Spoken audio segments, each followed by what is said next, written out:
morning all of you. Today we will discuss buffers or buffer solutions. First of all, buffers क्या होते हैं?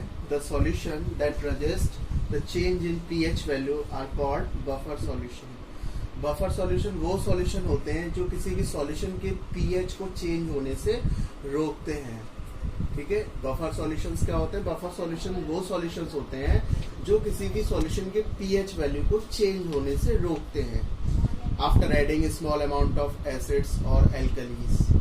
ठीक है, buffer next है buffer solution consist of mixture of weak acid and its salt और weak base and its salt. जो buffer solution होते हैं वो मेनली आपके वीक एसिड और उसके सॉल्ट का मिक्सचर होता है. जैसे वीक एसिड का एग्जांपल है यहाँ पे एसिटिक एसिड और उसके सॉल्ट का एग्जांपल है सोडियम एसीटेट. ठीक है, ऐसे ही यहाँ पे वीक बेस है. वीक बेस का एग्जांपल है अमोनिया और उसके सॉल्ट का एग्जांपल है अमोनियम क्लोराइड. ठीक है, ये हो गया बफर सॉल्यूशन की डेफिनेशन. नेक्स्ट है classification of buffers. Buffer solution को मेनली दो कैटेगरी में डिवाइड किया है, on the basis of chemical nature then on the basis of use. ठीक है, पहले बफर सॉल्यूशन को हमने क्या किया, दो पार्टमेंट में डिवाइड किया, on the basis of chemical nature, on the basis of use.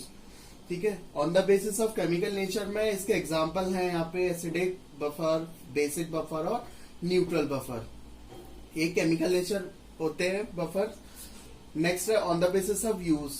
इसको हमने दो पार्ट में फिर से फर्दर कैटेगराइज किया है. फर्स्ट है फार्मास्यूटिकल बफर्स और एनालिटिकल बफर्स. ठीक है, नेक्स्ट फार्मास्यूटिकल बफर्स को फर्दर दो पार्ट में डिवाइड किया है, फिजियोलॉजिकल बफर्स और actual pharmaceutical buffers. Physiological buffers के एग्जांपल है यहाँ पे phosphate buffers, protein buffer, carbonate buffers. Actual pharmaceutical buffers के एग्जांपल है borate buffer then acetate buffer. ये है बफर सॉल्यूशन का क्लासिफिकेशन. इसमें मेनली आपको यही chemical nature, on the basis of chemical nature, इसी पार्ट को आपको पढ़ना है डिटेल में. एसिडिक बफर क्या होते हैं, बेसिक बफर क्या होते हैं, देन न्यूट्रल बफर्स क्या होते हैं. नेक्स्ट है एसिडिक बफर. एसिडिक बफर्स क्या होते हैं? The solution containing a mixture of weak acid and its salt is known as acidic buffer. Acidic buffers जो होते हैं वो वीक एसिड और उसके सॉल्ट का मिक्सचर होते हैं, उन्हें हम कहते हैं एसिडिक बफर. ठीक है, एसिडिक बफर्स क्या होते हैं? एसिडिक बफर वो मिक्सचर होता है वीक एसिड और उसके सॉल्ट का. एग्जाम्पल है यहाँ पे mixture of acetic acid and sodium acetate. जो एसिटिक एसिड है यहाँ पे ये हो गया आपका वीक एसिड और सोडियम एसीटेट जो है वो हो गया इसका सॉल्ट. तो इसको हम एसिडिक बफर की तरह यूज कर सकते हैं. नेक्स्ट है बेसिक बफर्स. बेसिक बफर्स क्या होते हैं? The solution containing a mixture of weak base and its salt is known as basic buffers. Basic buffer जो होते हैं वो वीक बेस और उसके सॉल्ट का मिक्सचर होता है. ठीक है, वीक बेस और उसके सॉल्ट का मिक्सचर होता है, उन्हें हम कहते हैं बेसिक बफर्स. एग्जाम्पल है यहाँ पे the mixture of ammonia and ammonium chloride. Ammonia हो गया यहाँ पे वीक बेस और अमोनियम क्लोराइड जो है ये हो गया इसका सॉल्ट. ये हो गया आपका बेसिक बफर. बेसिक बफर क्या होते हैं? बेसिक बफर आपके वीक बेस और उसके सॉल्ट का मिक्सचर होते हैं, उन्हें हम कहते हैं बेसिक बफर. यहाँ पे एग्जांपल है mixture of ammonia and ammonium chloride. Ammonia हो गया यहाँ पे वीक बेस और अमोनियम क्लोराइड हो गया यहाँ पे इसका सॉल्ट. इसको हम बेसिक बफर की तरह यूज कर सकते हैं. Buffer solution. बफर सॉल्यूशन की प्रॉपर्टीज क्या है? फर्स्ट प्रॉपर्टी है बफर सॉल्यूशन की, the pH of buffer solution is constant. जो बफर सॉल्यूशन का पीएच होता है वो कांस्टेंट रहता है. नेक्स्ट पॉइंट है the pH does not change on dilution.